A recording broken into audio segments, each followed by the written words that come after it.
நான் கர்ம சுமை மீது வெற்றி பெறும் வெற்றி ரத்தனம்.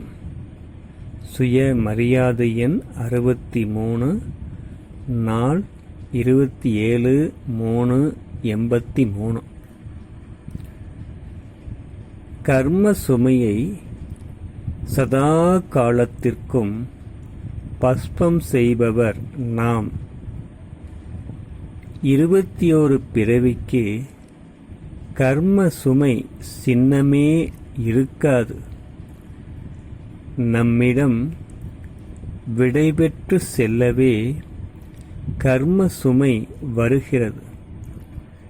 இப்போது வரவில்லை எனில் பின்னர் வர முடியாது என அறிந்து இருப்பதால் கர்ம சுமை நம்மிடம் வருகிறது.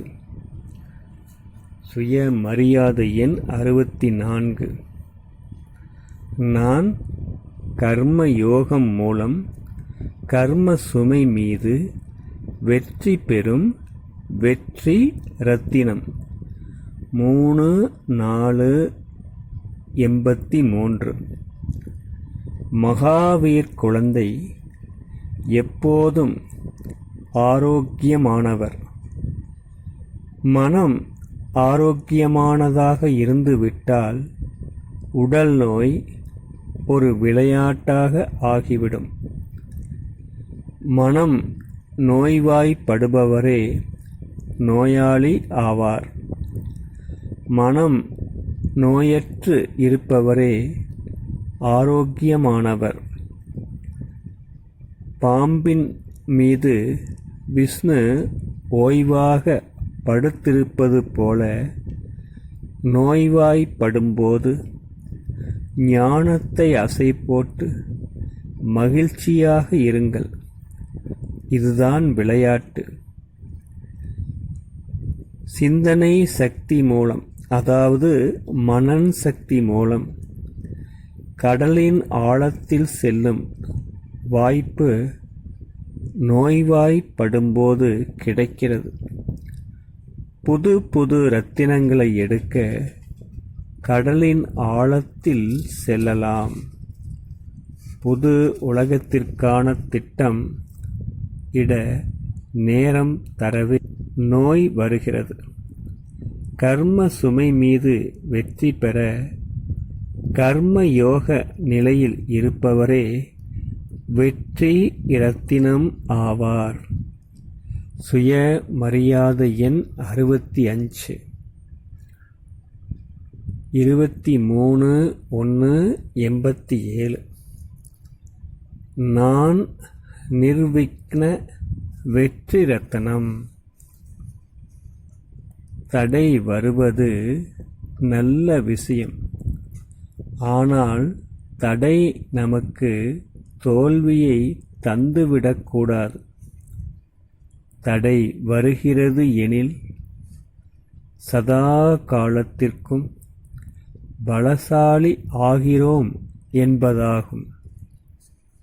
தடைகூட நமக்கு மனதின் மகிழ்ச்சியை தரும் விளையாட்டு என அறிந்து அதை கடந்து செல்வதே நிர்விக்ன வெற்றியாகும்.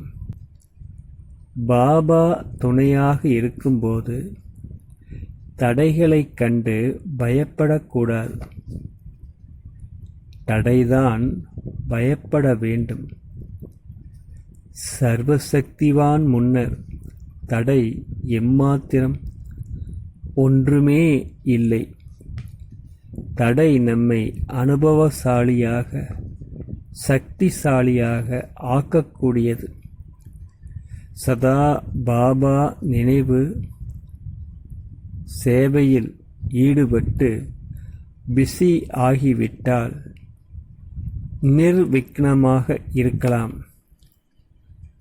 புத்தி பிஸியாக இல்லாத போதே மாயா வருகிறது. பலமுறை செய்த காரியத்தை செய்வது சகஜம். அநேக முறை தடையை நீங்கள் வெற்றி அடைந்துள்ளீர்கள். பாபாவுடையவர் ஆன பின்பும் சதா குஷியாக இல்லை எனில் எப்போது குஷியாக இருப்பீர்கள்? பாபாவுடையவர் ஆவது எனில் சதா குஷியுடன் இருத்தல் ஆகும்.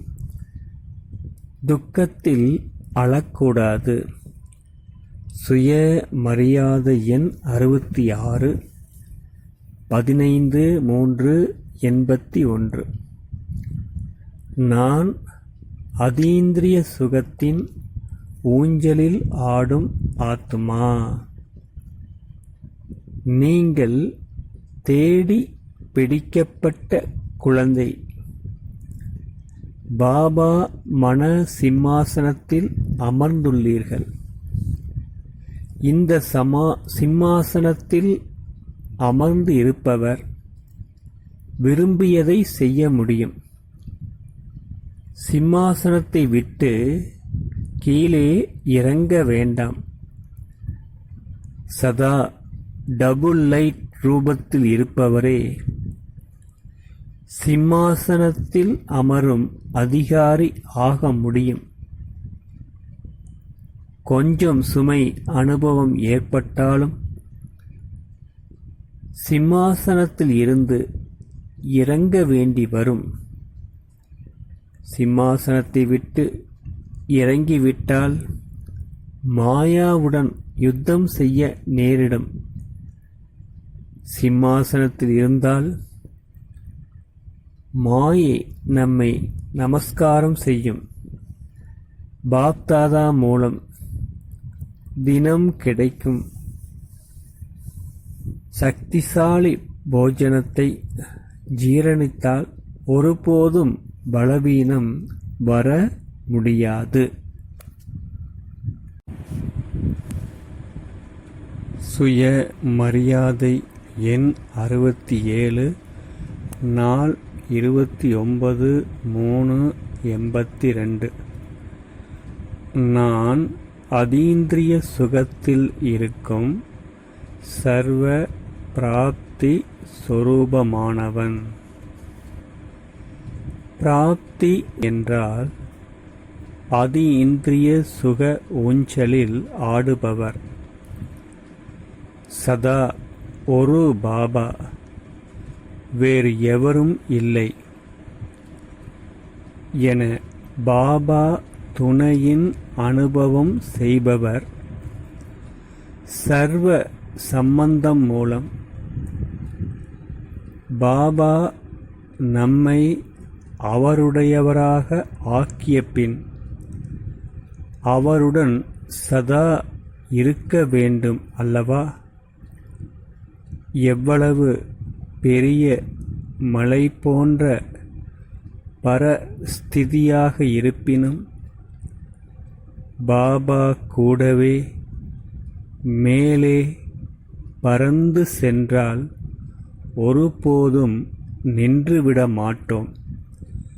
ஒரு நொடியில் கடந்து சென்று விடலாம். நம்மை பாப்தாதா குல தீபமாக நம்பர் 1ஆக பார்க்க விரும்புகிறார். ஒரு நொடி கடந்து விட்டாலும் கடந்ததை கடந்ததாக்கி செல்லுங்கள். சுய சிந்தனை செய்யுங்கள். பர சிந்தனையை கேட்க வேண்டாம். கேள்வியை முடித்து முற்றுப்புள்ளி வைத்து விடுங்கள். புள்ளியாகி புள்ளி பாபாவுடன் பறந்து செல்லுங்கள்.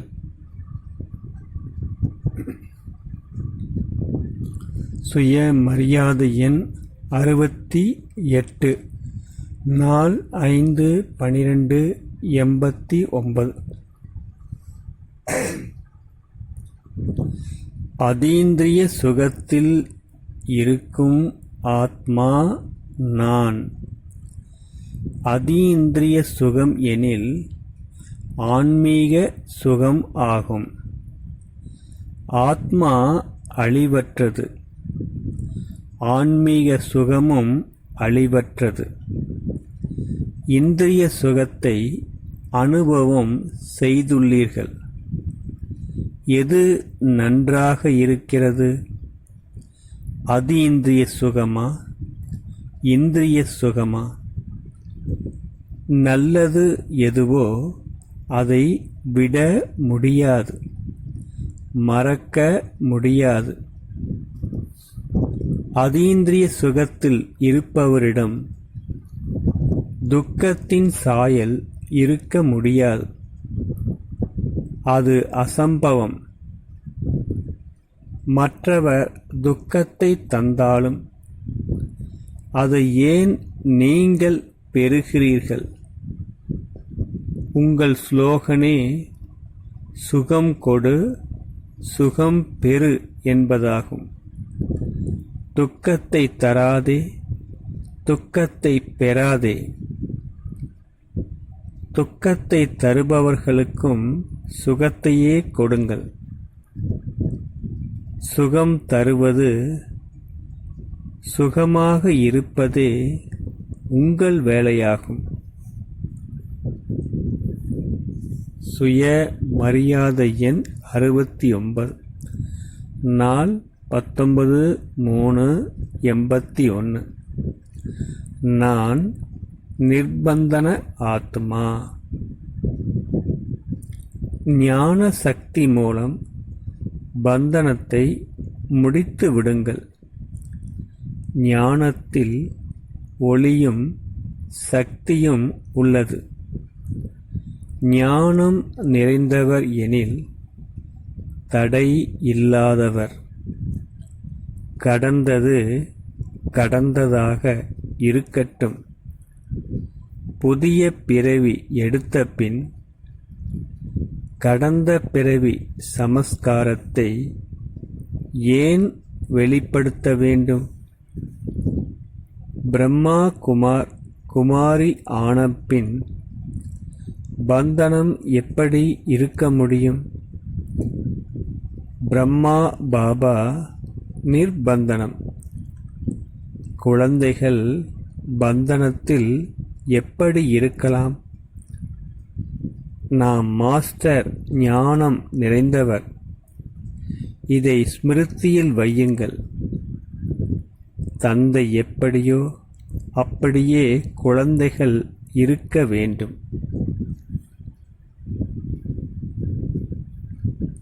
சுய மரியாதை எண் 70.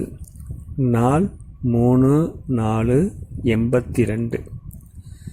நான் பந்தன் முக்த சகஜ யோகி ஆத்மா. சுதந்திரமாக ஆகிவிட்டீர்களா அல்லது பந்தனத்தில் இருக்கிறீர்களா? பந்தனத்தில் இருந்து விடுபட்டதன் அடையாளம் சதா யோகயுக்த். பாபா உடையவர் ஆனபின் பாபாவை தவிர வேறு யார் நினைவில் இருப்பார்கள்? பாபாவை விட சிரேஷ்டமானவர் அல்லது பொருள் இருக்கிறதா? பாபாவை விட சிரேஷ்டமானது எதுவும் இல்லை, யாரும் இல்லை என்பது புத்தியில் தெளிவு வந்துவிட்டால் சகஜ யோகி ஆகிவிடலாம். எனது எனது என்பது எல்லாம் முடிந்து போவதே. எல்லா சம்பந்தமும் ஒருவரிடம் வைப்பதாகும்.